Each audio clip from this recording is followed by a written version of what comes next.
రాష్ట్ర వ్యాప్తంగా ట్రాన్స్జెండర్లకు రేషన్ కార్డులు అందించడానికి రాష్ట్ర ప్రభుత్వం చర్యలు చేపట్టింది.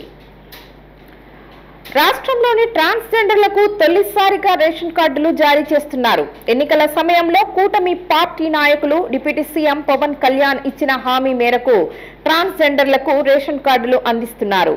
రేషన్ కార్డుల కోసం దరఖాస్తులు స్వీకరిస్తున్నారు.